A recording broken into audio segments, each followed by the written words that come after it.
whipping tuh awalnya tuh maksudnya terapi medis kah atau justru lahir dari penyalahgunaan? Nah itu emang di medis itu kita pakai dulu buat anestesi. Barang ini legal. Legal ya, pada Legal. dasarnya legal ya. BPOM, BNN pun bilang ya ini legal barangnya gitu loh. Itu kalau pakai dok, itu rasanya kayak kita terbang terus kayak lihat lampu-lampu gitu, terus kayaknya happy. Kalau demyelinisasi terjadi, otomatis bisa menyebabkan kerusakan saraf otak permanen, mengancam nyawa kalau nggak diatasi, nggak terkontrol. Selain itu juga jangka panjang. Bayangin anak-anak muda kita kalau jadi gangguan saraf permanen. Iya udah ketagihan seperti apalagi dampaknya yang seperti dokter bilang tadi kan, kalau dia nggak pakai Kadang-kadang sakit kepala, sakit lemes, kepala. Begitu dia pakai hilang. Jadi benar tuh apa yang mereka bilang bahwa kalau menggunakan itu euforianya tuh seperti kayak makan narkoba gitu. Hotspot, buka fakta, bukan opini. Pemirsa Hotspot, jumpa lagi bersama saya, Krisnamurti. Belakangan ini, whipping dianggap sepele, dipakai ramai-ramai di media sosial, bahkan disebut aman. Benarkah begitu? Hari ini saya bersama Dr. Franky untuk membedah apa yang masuk ke tubuh kita saat pakai whipping dan dampaknya terhadap otak, paru-paru, tubuh dan bagi generasi muda. Ini bukan menghakimi, tapi untuk membuka mata publik sebelum terlambat. Dok, apa kabar dok? Baik.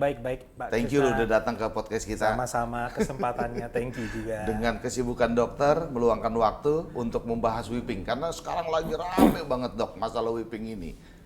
Ya sekarang karena kemarin kebetulan ya, Iya. karena kan karena ada kasus seseorang public figure lah ya. Oke. Nah terus jadi rame karena dikaitkan ke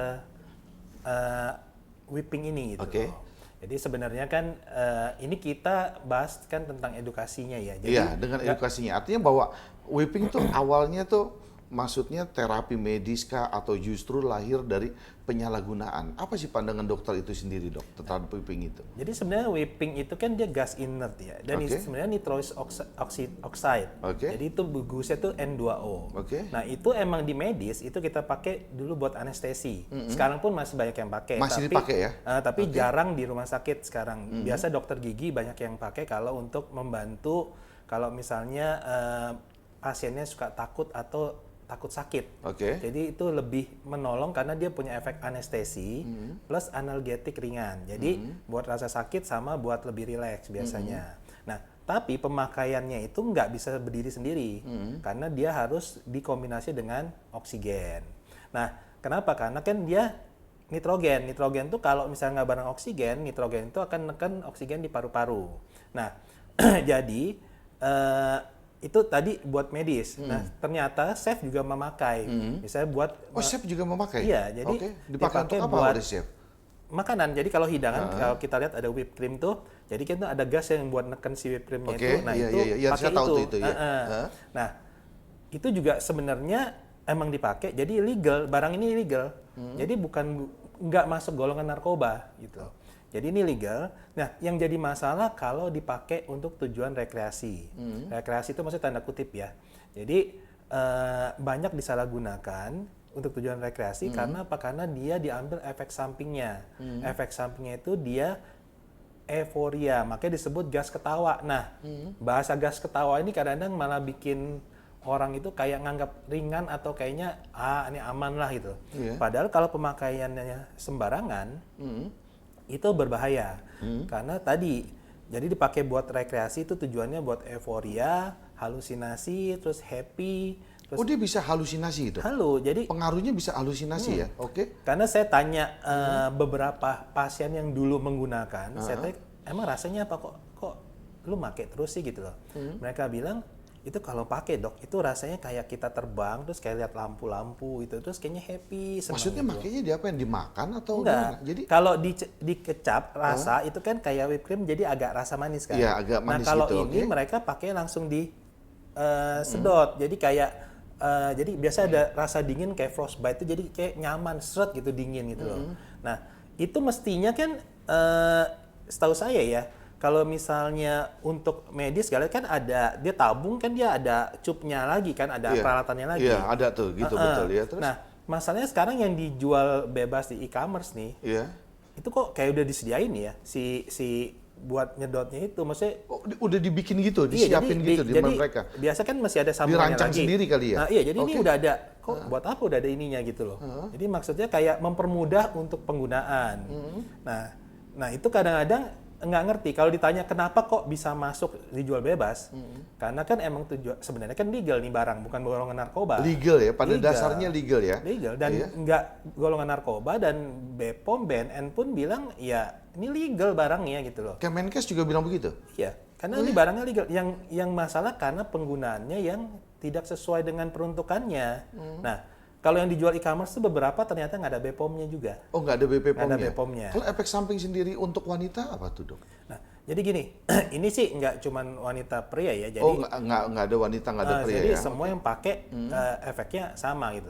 Nah, jadi kan itu kalau misalnya kita pakai, itu kan dia kan kalau nggak dibarengin oksigen, itu kan paru-paru kita kan otomatis kan oksigennya ketekan sama nitrogen. Iya. Kalau paru-paru kita nggak cepat menggantikan si oksigen, otomatis berbahaya. Jadi bisa hipoksia. Nah, kalau misal pemakaian itu bisa misalnya penurunan tekanan darah, kemudian bisa gangguan saraf, gangguan ke gangguan otak. saraf juga? Bisa, Gangguan karena dia otak, pengaruh ke kerja fungsi vitamin B12. Oke. Jadi kalau kita cek darahnya mungkin vitamin B12-nya sih oke, nggak masalah. Tapi fungsinya itu nggak bisa bekerja vitamin B12. Nah, vitamin B12 itu gunanya untuk bikin serabung saraf. Nah, kalau terjadi namanya mielinisasi. Kalau demyelinisasi terjadi, otomatis bisa menyebabkan kerusakan saraf otak permanen kalau nggak diatasi segera. Oh, bahaya dong kalau gitu. Iya. Dan terus bisa juga selain itu kan serangan jantung. Karena tadi bahayanya kenapa? Karena tadi hipoksia. Hipoksia itu Serangan jantung maksudnya gimana? Jadi Iramanya atau gimana tuh? nah gini. Ini kan ada serangan jantung, ada henti jantung. Ada serangan jantung, ada henti Henti jantung jantung ya. ini beda Oke. nih sama serangan jantung. Iya, oke. Henti jantung berarti jantung kita itu berhenti mompa. Oh, berhenti mompa Berhenti mompa. dia. Oke. Berarti kalau yang berhenti mompa, otomatis penanganannya mesti cepat. Hitungannya detik ke menit. Biasanya itu paling lama 4-6 menit, kalau nggak ditangani itu biasanya Oh, cepat banget tuh. iya. Terus? Karena kan jantungnya berhenti mompa. Nah, kalau serangan jantung ibarat kita analoginya kayak selang, Iya. ada yang nyumbat, berarti kan masih ada yang rembes, ada yang Iya. bisa lewat. Iya. Nah, sama-sama bahaya, cuman waktunya lebih lama nih serangan jantung. Nah, kalau misalnya kenapa bisa jadi serangan jantung tadi? Karena begitu dia menekan si oksigen, terjadi hipoksia. Hipoksia itu berarti jalur pernafasan oksigennya berkurang di dalam darah. Otomatis kerja jantung akan terganggu akhirnya. Nah, Dia alat kesehatan atau tren berbahaya kalau menurut dokter jadinya? jadi sebenarnya Kategorinya itu sendiri. Jadi ini kalau dikategorikan, ini barang ini kan emang barang legal, Legal, kan? Legal oke. dipakai di medis. Di medis. Kenapa dipakai di medis? Aman karena satu. Alat kesehatan ya, Ya. pada dasarnya ya. Jadi Oke. ini bahan yang dipakai buat anestesi. Kenapa aman digunakan di medis? Karena satu, kalau digunakan di medis kan dengan pengawasan dokter. Terus dikombinasi dengan oksigen. Oke. Kemudian dimonitoring si pasiennya, kita monitor. Terus durasinya juga nggak panjang, durasinya kan singkat. Nah, kalau ini masalahnya kan dia efeknya kan biasa begitu timbul efek, terus enak, berkurang, Nge-fly gitu ya? fly. Heeh. Kalau nggak pakai kadang-kadang sakit kepala tuh. Oh, Sakit kepala orang nggak minum obat anti sakit kepala. iya. Iya, iya. Dia pakai lagi tuh, dia pakai lagi hilang sakit kepalanya. Jadi sakit kepalanya itu merupakan sebagai tanda-tanda kecanduan atau bagaimana jadinya tuh, Dok? Jadi lama-lama orang akan kecanduan akan ya? adiksi. Kenapa? Karena kalau nggak pakai sakit kepala dia. Sakit kepala dia. Jadi otomatis dia mesti pakai lagi, pakai Dia lagi, posisi pakai lagi. pakainya dihirup atau gimana jadinya? Dok? Dihirup. Dihirup dia? Dihirup biasanya. Dihirup gitu, terus? Jadi dihirup kayak serot gitu, masuk gitu loh. Heeh. Nah, jadi udah begitu dihirup aja udah langsung teng gitu, langsung naik, langsung fly gitu, langsung berasa kayak terbang gala. Nah, itu jelas satu berbahaya. Kenapa? Karena kan itu untuk generasi muda, itu kan efeknya tadi gangguan saraf atau otak permanen. Selain itu juga bisa menyebabkan jantung, gangguan di jantung. Terus hipoksia otomatis selain mengancam nyawa kalau nggak diatasi, nggak terkontrol, selain itu juga jangka panjang. Bayangin anak-anak muda kita kalau terjadi gangguan saraf permanen. Dia kalau keseringan pakai atau bagaimana, Dok? Artinya bahwa terhadap otak atau paru-paru, jantung dan sebagainya kalau memang dia jarang-jarang pakai atau keseringan pakai itu mengakibatkan itu? Gini, kalau dia masih tahap-tahap awal dia stop, Iya. di terapi langsung, otomatis dia prognosis itu penyembuhannya lebih baik. Lebih baik Tapi ya. kalau dia terus-terusan jangka panjang dan terus berlanjut kan itu biasanya dosisnya akan makin naik nih biasanya. Nah itu kalau udah permanen gangguan sarafnya otomatis akan lebih bahaya dan itu kemungkinan namanya permanen berarti untuk baliknya susah gitu. Jadi bisa mengakibatkan kerusakan permanen. Ya. Artinya walaupun meski dipakai hanya sekali-sekali, tapi nanti ke depannya akan merusak itu menjadi permanen. Begitu ya dok ya? Bukan sekali-sekali. Kalau dia pakai sekali-sekali, itu jangka pendek, Iya. kemudian cepat diterapi, di stop, otomatis dia kerusakan otaknya itu lebih gampang diperbaiki. Tapi kalau udah jangka panjang, terus di dosisnya makin tinggi, otomatis bisa menyebabkan kerusakan saraf otak permanen. Nah, tapi kalau misalnya sekali terus berhenti, ya itu masih bisa diobati, bisa Diobati. ditolerir. Tapi masalahnya jarang. Karena sekarang lihat di Kalau udah kecanduan, udah ketagihan Nah, dia, ya itu. kan? Iya udah ketagihan seperti apalagi dampaknya yang seperti dokter bilang tadi kan, kalau dia nggak pakai kadang-kadang sakit kepala, sakit lemes, kepala. Begitu dia pakai hilang, Hilang. ya kan enak lagi. Iya, Itu kan iya. namanya kecanduan begitu dok. dan sekarang kan mereka lihat-lihat di sosmed kan orang pada party, pada pakai kan kayaknya wah happy, keren, Happy. kayaknya cool gitu kan. Iya tren lah. ya kan? Tren. Nah, terus habis itu FOMO. Pomo. Jadi pada FOMO, padahal itu berbahaya. Nah, BNN nggak bisa, maksudnya dia punya wewenang untuk karena itu kan Melakukan penindakan. karena kan bukan narkoba. Bukan narkoba. Bukan narkoba.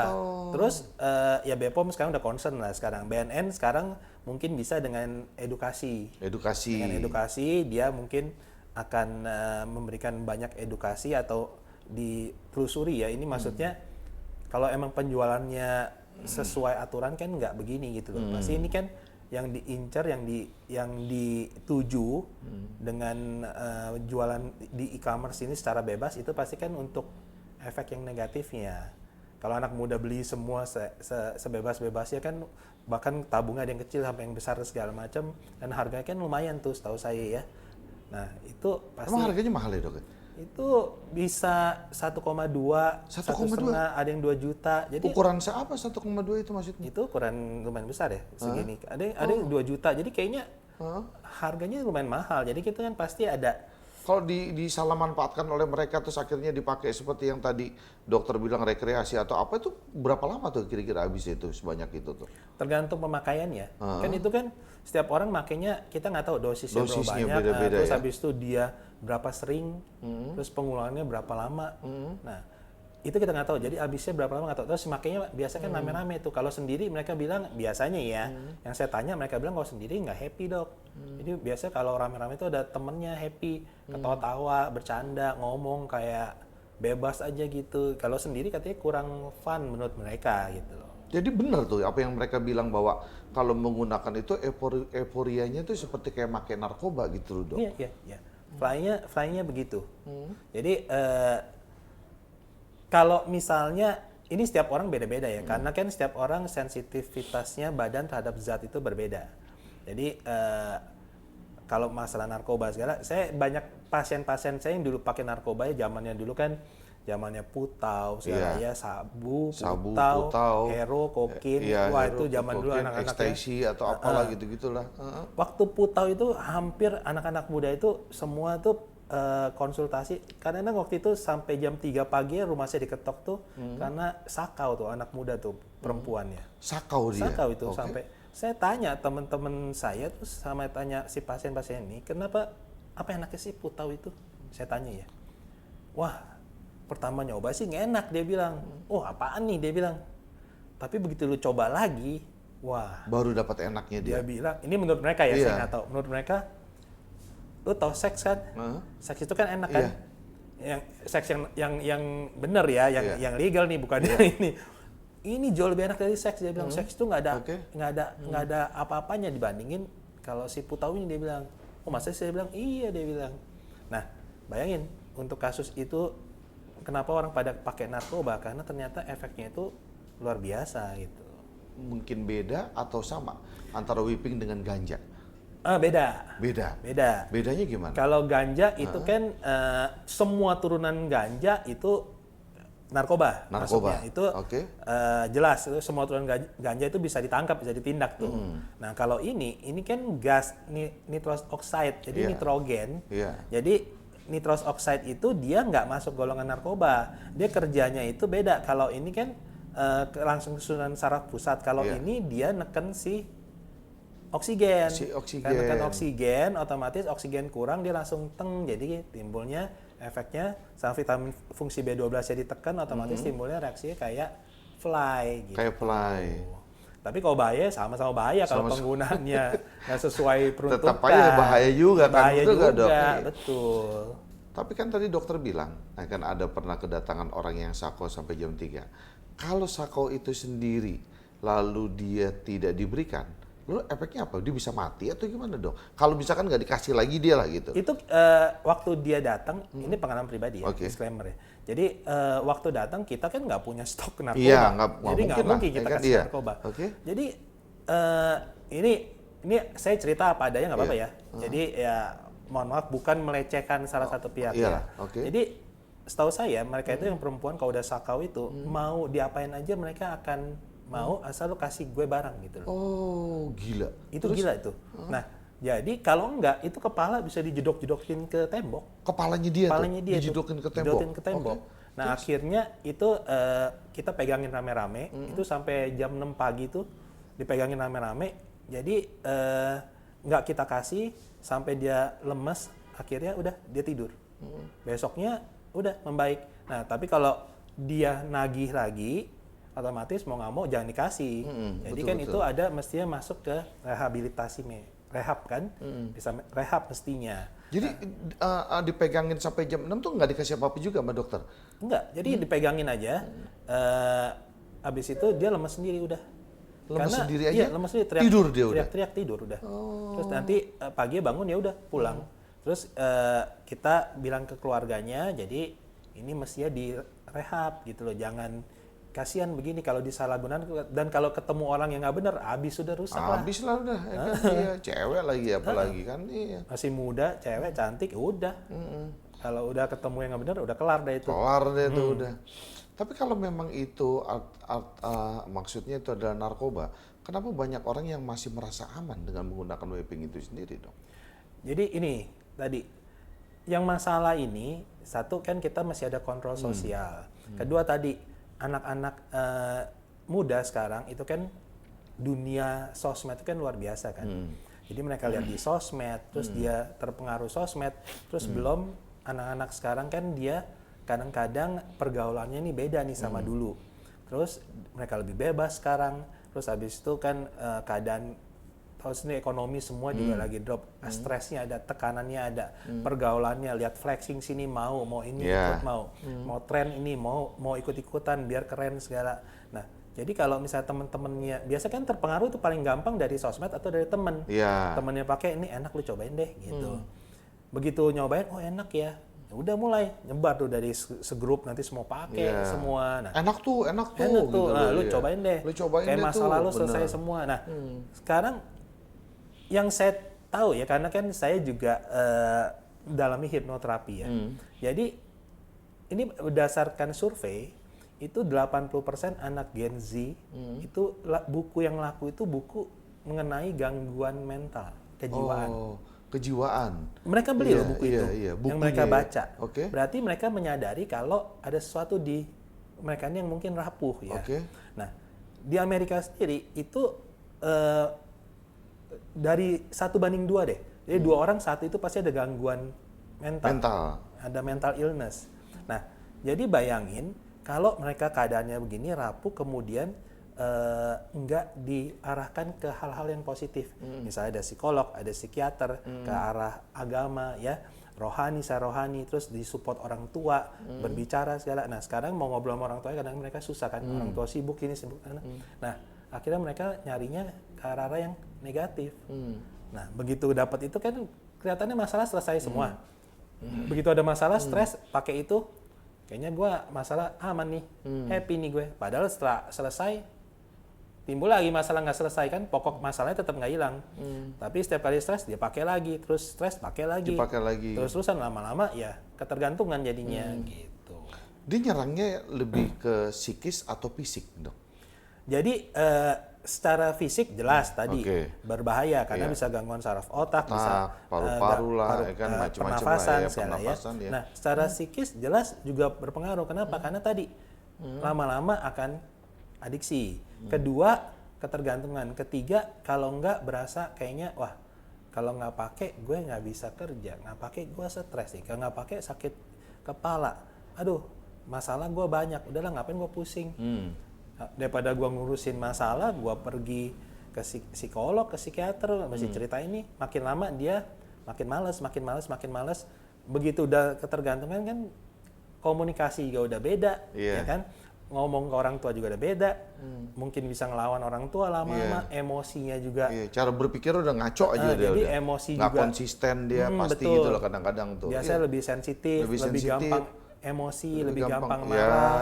Jadi ya susah kalau kayak gitu secara nggak cuma IQ tapi EQ-nya pun akan bermasalah gitu. Karena kalau tadi kan masalah putau, kalau misalkan yang pengalaman dokter tadi kan, itu kan dia tuh kecanduan daripada putau. Kalau whipping sendiri pernah nggak seorang pasien yang betul-betul serius karena whipping? Kalau untuk pasien whipping yang benar-benar kecanduan belum pernah. Belum pernah ya? Karena whipping ini kan rame baru belakang-belakangan ini kan. Iya. Tapi setahu saya padahal di luar itu di beberapa negara udah dilarang tuh. Nah, cuman di iya betul, iya. Iya kan dilarang. Iya, betul, iya. Cuman di Indonesia saya juga baru tahu begitu lihat sosmed, wih, kok pada party pakai whipping ya saya bilang.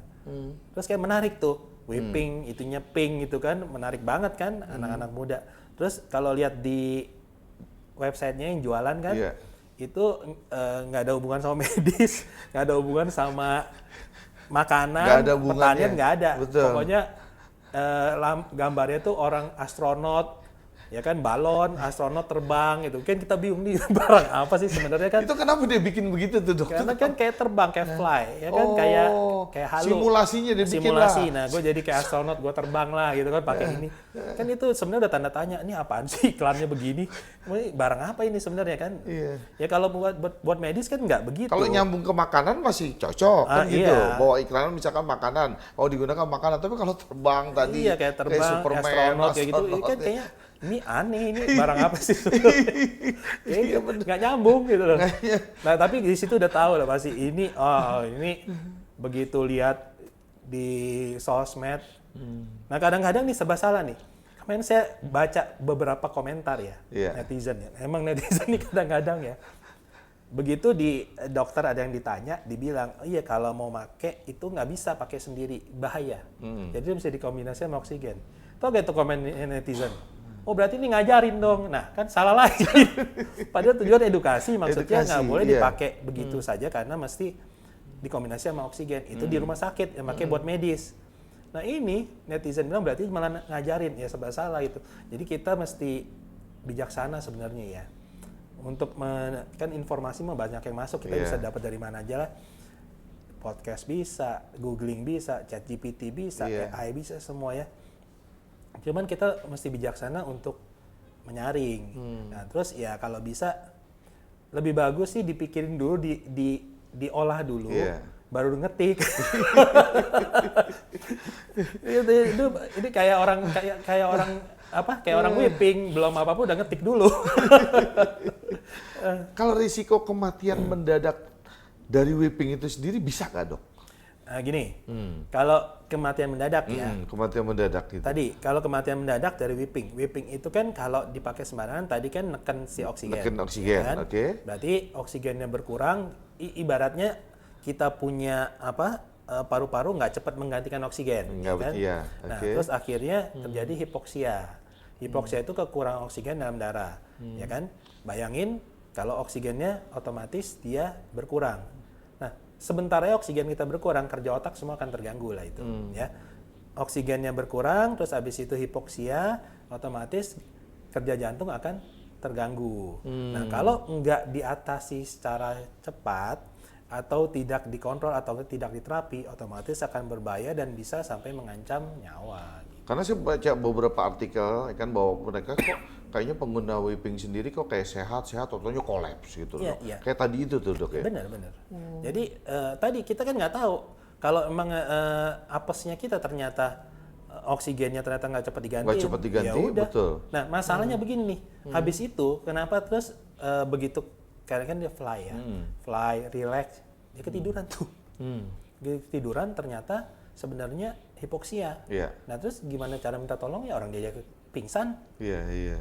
Jadi begitu dia kurang oksigen, dia tiba-tiba tidur, dia pingsan, blek, tiba-tiba hipoksia. Gimana cara minta tolong ya orang dia tidur. Dia tidur, betul. Makanya Kalau berbahaya dan bisa menyebabkan kalau nggak mengancam nyawa jadi akhirnya kematian mendadak itu ya dok ya. bisa. Yang paling rentan ya dok ya dalam penggunaan vaping itu sendiri, itu kebanyakan remaja atau atlet gitu loh, atau pekerja malam menurut dokter. Jadi kalau sekarang yang banyak make malah anak-anak muda. Anak-anak muda. Anak muda. Jadi nggak mesti pekerja malam, nggak mesti atlet. Jadi anak-anak muda sekarang ya tadi karena tadi ikut-ikutan, kemudian dapat informasi yang ternyata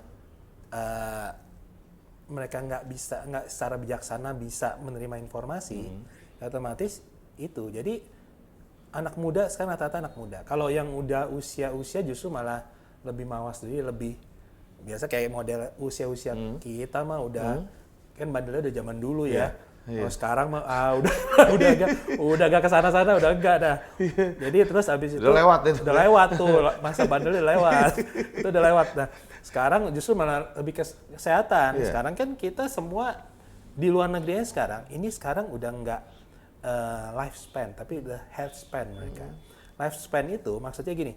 Lifespan itu dulu kita yang penting umurnya panjang. Umur sampai 80. Tapi umur 60 udah kanker nih. Ya sama aja lu ngobatin 20 tahun hidup dengan sakit. Iya.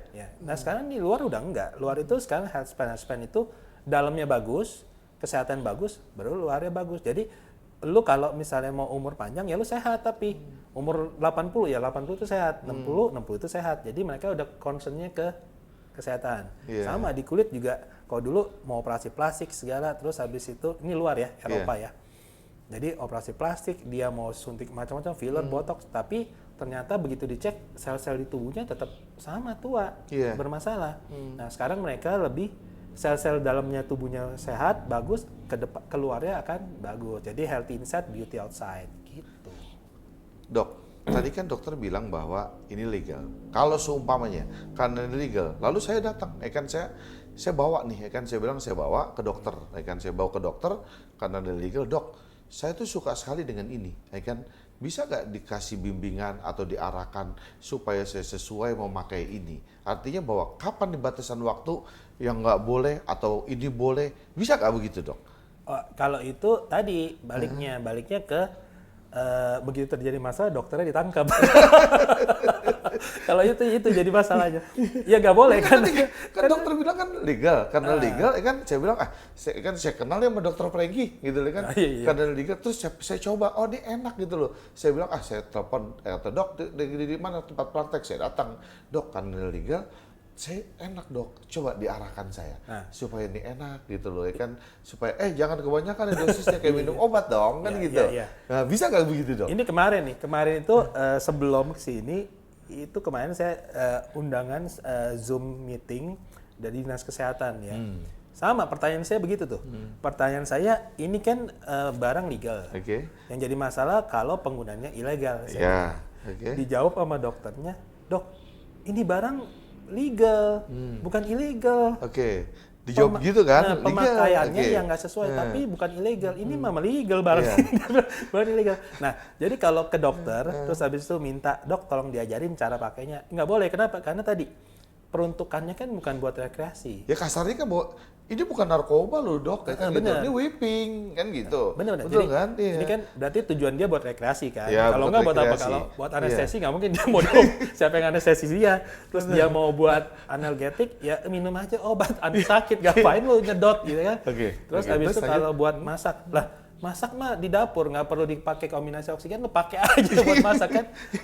Jadi nggak boleh. Nah kalau misalnya minta bimbingan untuk pemakaiannya, Berarti kan tujuannya rekreasi. Nah, tetap tujuan rekreasi walaupun dia pakai oksigen, kan kita nggak tahu dosis oksigen sama dosis si nitrous oxide-nya. Iya. Terus kedua, kita nggak tahu nih kondisi tubuh dia lagi fit atau lagi enggak, atau ada riwayat penyakit apa nih. Nah, kalau misalnya ternyata dia punya penyakit hipertensi, riwayat penyakit jantung, diabetes, GERD, itu aja kan memperberat, memperburuk, bermasalah. Nah, jadi tetap nggak bisa. Jadi tetap walaupun legal, peruntukannya buat A ya buat A, jangan dirubah ke B gitu. Peruntukannya nggak boleh dirubah, intinya iya, itu kecuali kan? kita kan kalau dokter bekerja berdasarkan evidence base. Iya. Kalau ada penelitian jelas, evidence base-nya jelas, baru. Tapi kalau ternyata tujuannya buat yang hal-hal yang ternyata mempunyai resiko berbahaya, dokter nggak boleh mengajarkan atau melakukan. Karena untuk obat sendiri, obat itu kan pasti, kalau kita ngomong deh ya, obat pasti ada efek sampingnya dong, nggak mungkin nggak ada. Pasti. Ya? Orang semua obat pasti ada efek sampingnya. Ada, ya kan? Ya. Makanya suka ada tulisan tuh, ya kan?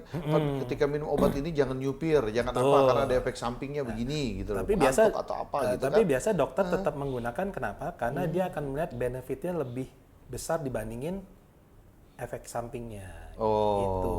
Iya. Jadi kalau dokter itu dia menilai, oh ini benefitnya lebih penting, lebih utama, kemudian efek sampingnya bisa diminimalisir atau misalnya ini emang mesti dipakai, ya kayak kemoterapi deh. Kemoterapi kan efeknya banyak, tapi kan utamanya benefitnya yang diambil efek utamanya gitu. Ya itu sama boleh juga kan kayak darah tinggi kan, artinya hipertensi. Nah, kan artinya bahwa kalau lu minum obat, tensi lu bisa turun. Kan gitu, betul nggak? Kalau lu nggak minum obat, ya kan, ya meleduk, ya kan, bisa lu berbahaya, stroke atau apa. Tapi kalau misalkan lu minum juga, ini bisa ada efeknya ke ginjal atau apa ya.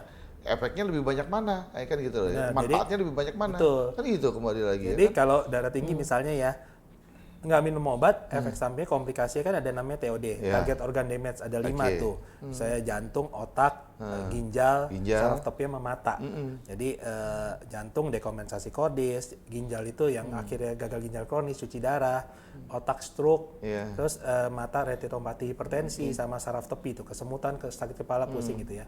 Nah, kalau lu minum obat, kan terkontrol. Nah, efek kesannya TOD-nya bisa dihindari, tapi tetap ada kemungkinan jangka panjang ada efek samping, Tapi kalau lu nggak minum, ya lebih cepat ke sana. Pulang deh lu. Iya. Jadi obat itu bukan yang utama, dia membantu. Yang utama pola hidup. Pola hidup, pola makan. Nah, itu yang jadi obat ini ngebantu, tapi yang paling penting pola hidup, pola makan, lifestyle, gaya hidup sama nanti itu lari ke GERD, lari ke jantung, ke ginjal, semua larinya ke situ semua gitu. Mana bahaya vaping atau jenis narkoba yang ringan? Mana yang lebih bahaya? Jadi kalau menurut saya semuanya bahaya. Karena satu, narkoba jelas-jelas bahaya, nggak mungkin. Vaping, pemakaian tidak sesuai, jelas bahaya. Karena efeknya tadi jelas bahaya. Jadi kalau di mana yang lebih bahaya, dua-duanya bahaya. Nggak ada yang mana lebih bahaya sih. Dua-duanya ya, dianjurkan tidak digunakan untuk hal. Narkoba jelas nggak boleh. Kalau vaping nggak boleh digunakan untuk hal-hal yang tidak sesuai dengan peruntukannya gitu. Tadi ngomong GERD ya, artinya bahwa saya juga penasaran, saya pengen tanya mumpung ada Dokter Peggy. Saya juga pernah dengar ya, ada teman saya punya saudara atau gimana. Emang GERD bisa menyebabkan kematian, Dok? Saya soalnya tanya, emang sakitnya apa dia? Ya kan yang saudara lalu itu, dia GERD katanya, apa gimana? Meninggal loh, Dok. Itu emang bisa menyebabkan kematian. Nah ini Dok? jadi rame tuh, karena kemarin ada dokter, beberapa teman sejawat ya, udah mengatakan GERD tidak menyebabkan jantung. Wah rame tuh netizen, dibully dokter ya. Kan? Terus, nah akhirnya saya pas ditanya beberapa ini, saya bilang oke, kita berarti emang kan dokternya suruh belajar lagi, emang kita pasti belajar terus ya dokter ya. Karena tujuan buat edukasi ya, berarti kita belajar bareng-bareng di masalah GERD. Nah, jadi kalau ditanya di seluruh dunia, apakah GERD bisa langsung menyebabkan kematian? Nah, itu di seluruh dunia, dari sekarang berapa sih manusia 8 miliar ya di seluruh dunia. Itu untuk kasus penelitian GERD langsung menyebabkan kematian, itu mungkin nggak nyampe 1000-an lah, nggak nyampe 1000. Itu pun kemungkinan jarang, kecil, dan mekanismenya nggak umum. Dan tapi itu nggak meneliti langsung di GERD-nya. Kenapa? Karena GERD plus ada penyakit yang lain dalam penelitiannya ya. Nah, kalau masa GERD menyebabkan jantung, enggak, GERD itu tidak menyebabkan secara langsung henti jantung, tidak. Enggak ya. Nah, jadi GERD itu apa sih? GERD itu kan jadi asam lambung naik. Asam lambung naik, Jadi betul, iya. gastro lambung yang menyebabkan reflux disease. Iya. Jadi reflux disease itu, jadi ini lambung, ada asam lambung. Dan tuh asam lambung itu naik lewat esophagus, kerongkongan. Oke. Kerongkongan itu kan ada katupnya tuh. Katupnya mestinya nutup kan. Nah katupnya kalau lemah otomatis dia bisa naik tuh.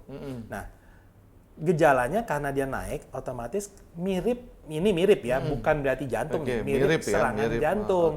Karena dadanya mirip kayak serangan jantung. Makanya orang suka salah kaprah. Karena dadanya berasa panas. Terus habis itu berat, terus kadang-kadang sesek napas, terus habis itu mual, muntah, terus perut kembung dan sebagainya. Nah, kenapa terus kok jantungnya bisa berdebar-debar? Iya, kalau misalnya orang GERD, otomatis kan dia berasa nggak enak, kadang-kadang bisa stres. Begitu stres otomatis terjadi palpitasi, jadi jantung akan berdebar-debar karena lebih cepat jantungnya kerjanya. Nah, kenapa dia bisa menyebabkan sesak terus berbahaya? Karena gini, mekanismenya jalurnya pernafasan. Beda nih sama jantung ya. Jadi begitu kita asam lambungnya naik, ya terus habis itu masuk ke paru-paru, bisa masuk ke paru-paru nih kalau nggak di terapi, nggak dikontrol. Jadi aspirasi pneumonia, jadi bronkospasme, kemudian perforasi, bisa jadi pneumonia berat. Nah itu otomatis ganggu pernafasan. Nah jadi jalurnya itu mekanismenya dari pernafasan gitu. Yang harus dihindari supaya nggak kena GERD itu apa? Yang harus dihindari. Jadi untuk GERD otomatis nih, GERD ini siapa usia berapapun bisa kena. Bisa kena ya? Iya. Tapi emang lebih rentan. Anak kecil juga udah ada loh dok ya? Bisa. Iya, yang kena GERD gitu ya. Anak kecil bisa kena GERD. Karena kadang-kadang tanpa kita sadarin, anak-anak sekolah aja SD itu ada diet ujian, stresnya, terus trauma, terus belum kalau orang tuanya kadang-kadang kan didikan tiap orang beda-beda kan. Kita nggak tahu si anak ini bisa menangani stresnya atau enggak, kan kita nggak tahu. Itu bisa. Jadi yang mesti dilakukan pertama, satu pola hidup otomatis. Pola hidup bersih sehat, pola hidup yang baik, terus kemudian pola makan. Nah makanan jelas, makan makanan yang mesti dihindari kan yang GERD itu yang terlalu berpedes-pedes, asam-asam, gas, terus alkohol, asap rokok, narkoba, jelas itu kan nggak boleh. Terus asap rokok juga ya pengaruh ya? Merokok. Oh merokok ya, oke. Terus abis itu sama ini lifestyle, gaya hidup. Terus abis itu manajemen stres. Jadi manajemen stres yang baik. Karena orang stres kalau udah punya GERD itu akan memperburuk GERD-nya. Kenapa? Karena badan akan lebih sensitif terhadap asam kalau stres itu, dan produksi asam lambung akan bertambah biasanya kalau orang stres. Nah, jadi yang paling penting adalah gaya hidup, pola makan, lifestyle, sama manajemen stres. Terus makanan yang mesti dihindari apa? Udah itu untuk mengurangi resiko kita terkena GERD gitu. Tapi kemarin ya atas meninggalnya, saya juga beberapa artikel kan ada pemberitaan juga atas meninggalnya selegram yang kemarin itu, bahwa dia katanya kurang minum air putih. Apakah kurang minum air putih juga mengakibatkan GERD? Oh gini, kalau minum air putih itu emang bukan kekurangan air putih bukan utama penyebab GERD. Tapi kalau kita banyak minum air putih, itu berhubungan dengan saliva. Air liur itu membantu menetralisir asam lambung. Kedua, kalau kita banyak minum, otomatis iritasi ke kerongkongan lebih berkurang untuk GERD-nya gitu. Tapi GERD sendiri itu bisa disembuhkan nggak, dok? Bisa. Jadi GERD itu kita kan berapa lama penyembuhannya GERD itu sendiri? Jadi GERD itu kan gini, biasa kalau kita udah GERD kita kan konsultasi ke dokter. Dokter itu akan menentukan kan. Kemudian kalau perlu dia akan menggunakan pemeriksaan penunjang. Misalnya periksa lab, darah, urin, kemudian dia gastroskopi, USG, endoskopi dan sebagainya lah. Betul ya. Nah, kemudian dilihat penyebabnya apa. Terus seberapa beratnya. Jadi kalau misalnya emang ringan-ringan itu biasanya pola makan dijaga, terus minum obat, ada terapinya, itu biasa 2 sampai 4 minggu lah biasanya. Jadi minimal minum obatnya 2 minggu tuh biasanya. Nah, tapi kalau emang dia berat, itu biasanya bisa berbulan-bulan malah. Tapi tetap mesti dengan observasi atau kontrol dokter. Jadi bisa nggak bisa, tapi tadi mesti dijaga. Kalau misalnya udah membaik, tapi pola makan nggak dijaga, stresnya tetap kencang, bohong. Terus alkohol, rokok, ya udah, obesitas semua tetap pengaruh gitu. Tetap aja kan. Jadi tetap mesti kerjasama antara si dokter sama si Pasiennya. Pasien mau sembuh apa enggak gitu loh.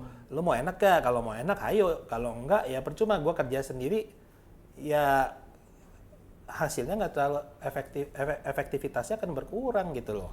Ya kembali ke lu sendiri, Iya, pola bener. hidupnya lu atur apa enggak kan gitu. Iya, jadi kayak GERD, lambung, hipertensi, gastritis ya, terus diabetes semua kan tergantung dari kitanya sebenarnya. Jadi dokter membantu, obat-obat membantu, tapi utamanya dari kitanya sendiri gitu. Kalau jantung dan ginjal itu lebih spesifik tuh dia rentan tuh pada usia-usia berapa tuh, Dok? Kalau jantung sama ginjal Nah, sendiri. ini jantung sama ginjal. Nah, kalau ini kan penyakit itu ada yang emang bawaan dari lahir, ada yang enggak, ada yang didapat. Kalau yang bawaan dari lahir itu bisa berhubungan dengan anatominya segala macam lah ya. Nah, kalau yang didapat itu rentan. Sebenarnya kalau misalnya jantung ginjal itu di atas usia 40 banyak kan, itu lebih rentan. Ginjal tuh di atas usia 35 sampai 40 itu juga lebih rentan. Nah, tapi nih 35-40 ya. 35-40 lah. Tapi ini kan beda nih zamannya dulu sama sekarang nih juga beda. Nah, sekarang itu yang kita dapat orang-orang yang kena serangan jantung itu dari 5, satunya itu di bawah 40 semua tuh. Jadi 20% kurang lebih. Iya. Nah, sekarang kalau diperhatiin usia-usia muda, usia-usia 18, 19, 20 pun sudah terkena sakit ginjal. Ginjal.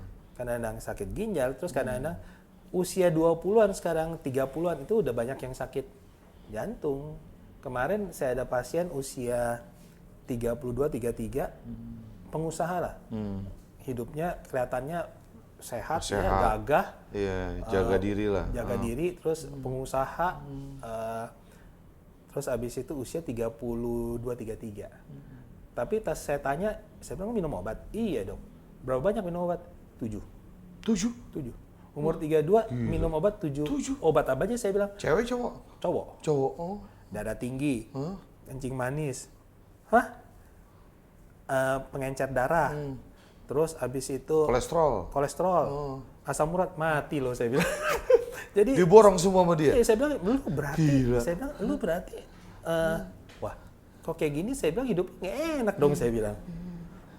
Usia muda, mapan, wah tapi hidup lu kalau kayak gini minum obat tiap hari 7, nggak enak dong hidupnya saya bilang. Iya dia bilang gua susah juga. Nah ginjal kemarin saya ada ketemu salah satu notaris, waktu itu saya lagi ada urusan notaris tuh. Terus ngobrol saya sama notarisnya itu. Notaris bilang, dok, saya tuh bingung loh. Saya sehat, nggak ada keluhan apa-apa. Saya iseng medical check up. Saya iseng dok. Iya, dia medical check up Medical nih. check up iseng, nggak ada keluhan loh. Oke. Tiba-tiba begitu medical check up, jebret. Set merah. Ginjal gue dok, dia bilang. Waduh. Tinggal di bawah 20%. Hah? Gila. Gue nggak ada keluhan. Nggak kerasa di Nggak ada sama sekali. kerasa apapun. Gila, padahal tinggal 20%. Iya. Fungsinya tuh. Terus dia bilang, wah langsung gua tobat dok. Gua tobat saat itu, dia bilang, wah kalau gua diambil sekarang nih, gua udah tahu pasti gua neraka, udah pasti nih. Gua tobat dah. Tapi sekarang baik, sekarang membaik dia bilang, masih sampai Udah sekarang meningkat masih. dia. Hah? Iya, fungsi ginjalnya udah meningkat gini, lagi dia. Fungsi ginjal itu kan ada gagal ginjal akut, ada kronis. Oke. Gagal ginjal akut biasanya dia akan membaik sendiri. Oh. Ya, misalnya kita begitu cek, oh kayak ginjal kita, fungsi ginjal kok turun, drop. Nah setelah 3 bulan kita cek lagi dia membaik, itu gagal ginjal akut. Berarti tubuh ngasih tahu, hati-hati loh gitu. Lu jaga dong. Sinyalnya nih ya. Sinyal nih. Iya, Ntar lu kalau nggak jaga, gue bisa nggak bener ginjal lu. Nah tapi kalau begitu dicek lagi dia nggak membaik, itu gagal ginjal kronis biasanya. Gagal ginjal kronis itu progresif dia. Jadi dia nggak bakal membaik, tapi kita menjaga supaya dia nggak jadi lebih buruk gitu. Oke dok. Dok, pesan dokter untuk orang yang menggunakan whipping dan menganggap bahwa itu adalah sepele. Apa dok pesan dokter? Oke, berarti kalau untuk siapa aja ya ini, nggak usia berapapun, itu jelas whipping itu kan penggunaannya beda. Penggunaannya itu tujuan untuk medis, terus untuk buat makanan juga bisa, hidangan, chef menggunakan, beberapa ada digunakan untuk pertanian segala. Nah, tapi tidak untuk disalahgunakan, tidak untuk rekreasi dalam hal untuk mencari kesenangan aja. Karena diambil efeknya euforia lah, terus habis itu karena dia halu, terus kayak keren, berasa keren, terus kayak semuanya nggak ada masalah hidup. Tapi itu tidak menyelesaikan masalah, itu malah menimbulkan masalah baru. Satu, masalah kesehatan, kedua, masalah yang lo alamin juga nggak selesai. Begitu efeknya hilang, lo tambah lagi, masalahnya tambah besar nih. Akhirnya gue makai lagi, dan efeknya jelas ke depan akan berbahaya. Apalagi untuk generasi muda, kan nanti semua tergantung generasi muda kita ke depannya nih ya. Jadi kita mesti bijaksana. Satu, hati-hati kalau melihat hal-hal tuh di e-commerce, sosial media, teman-teman, pergaulan ya. Nah itu kita mesti hati-hati, jadi lebih bijaksana. Kan sekarang bisa gampang, bisa edukasi itu bisa dapat dari manapun juga ya. Cari hal yang positif. Kalau bingung tanya ke dokter, bisa konsultasi ke dokter. Kan bisa juga ada dokter-dokter online sekarang. Kalau misalnya masih bingung juga, itu juga bisa tanya ke orang tua, kan ada orang tua. Terus tanya ke orang tua. Atau bisa juga dengan, sekarang banyak tuh, googling. Googling kan bisa tahu, kita tahu ini bahan ini sebenarnya buat apa sih? Efek sampingnya apa sih? Kalau dipakai sembarangan jadinya kemana sih? Terus kerugiannya apa? Itu kan bisa semua. Jadi lebih bagus kita lebih bijaksana. Terus untuk hal-hal obat-obat apapun tuh yang tidak dianjurkan atau penggunaannya tidak sesuai, jangan dipergunakan. Mendingan hindari jauh-jauh lah. Gitu. Terus kalau ada hal-hal yang negatif, stres segala macam, ya diarahkan ke hal-hal yang positif gitu. Dan itu kan masih ada support dari lingkungan, orang tua dan sebagainya lah gitu. Terus jangan lupa ini bisa cari informasi dari podcast Pak Krisna nih, Hotspot. Oke Dok, thank you ya waktunya kan atas penjelasannya tadi ya kan, bahwa kita jadi jelas ya, whipping bukan hal sepele, ada dampak medis yang nyata dan tubuh kita bukan eksperimen. Terima kasih Dr. Prengki sudah membuka mata publik dengan bahasa yang jujur dan ilmiah. Buat kalian yang peduli kesehatan diri dan keluarga, like, komen, dan subscribe. Karena satu klik kalian bisa bantu orang banyak lebih sadar. Salam.